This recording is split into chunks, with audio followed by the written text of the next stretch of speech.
그다음에 같은 아픔을 가진 또 다른 남성을 만나요.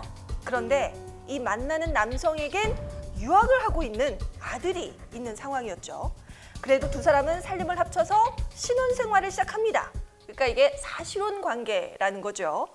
근데 중요한 건 얼마 뒤에 누가 찾아왔다면서요. 이 사실혼 관계 아내에게. 갑자기 한 여자가 찾아왔는데 자기가 아내라고 하는 거예요.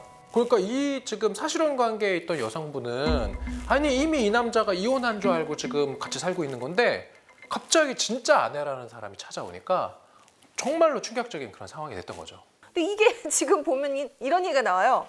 누리꾼들이 아니 그럼 결국 사실혼 아내가 상간녀가 되는 거 아니냐. 사실혼 아내, 상간녀 소송당할 듯 이런 얘기가 나옵니다. 소송당하는 겁니까? 일단 본인도 속았잖아요.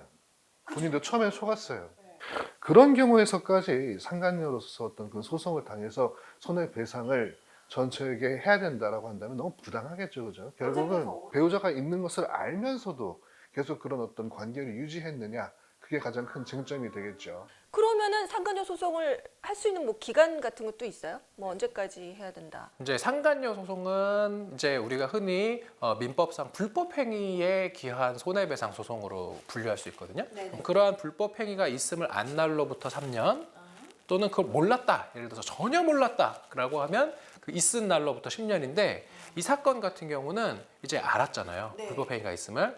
그러면 그 불법 행위가 있음을 알았던 날로부터 3년 이내에만 제기하면 되는 거죠. 어쨌든 사실혼 관계에 있는 이 여성 입장에서는 배신을 또 당하게 된 거고, 그래서 실제로 남편에게 관계를 끝내자라고 요구를 했다고 합니다. 그럼에도 불구하고 이 남편이 내 아들이 성년이 될 때까지만 좀 참아달라.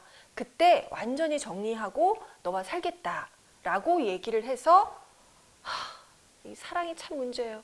어쩔 수 없이 관계를 유지했다고 합니다. 주변 사람들은 말하기 쉬워요. 근데 당사자들은 그렇게 모질지가 못하죠.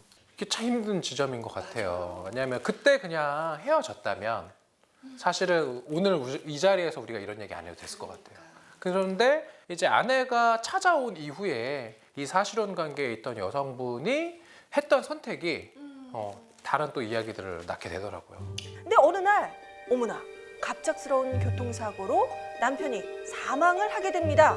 사실혼 관계에 있는 여성이 나중에 증서를 하나 가지고 오면서 자기한테 건물 달라고 한 거예요. 이 사실혼 관계에 있는 이 여성분 사이에 증서를 하나 이제 작성이 되어 있었는데 이 증서에 이렇게 써져 있어요. 배우자와 이혼할 때까지 연인으로 동거를 유지한다면 본인 건물을 유증하겠다. 근데 이런 댓글이 있어요. 유언 증서까지 썼으면 건물은 상간자 거? 아니 배신당한 거 건물로 치료받으려고 하나? 아니면 이혼을 한 건 아닌데 건물 상속 가능한가? 라는 얘기를 했습니다. 유언대로 건물 상속을 받을 수 있는 건지 이런 부분이에요. 이런 게 있어요. 너무 그 계약의 내용이 우리 어떤 선량한 풍속을 저해하는 그런 성질의 것이면 그 계약은 무효다. 이런 법리가 있어요. 공증을 받아도요? 뭐 그렇죠. 이 계약의 내용을 보는 것이에요. 그래서 이거는 우리나라에서는 허용되지 않는 그런 유증이기 때문에 무효예요.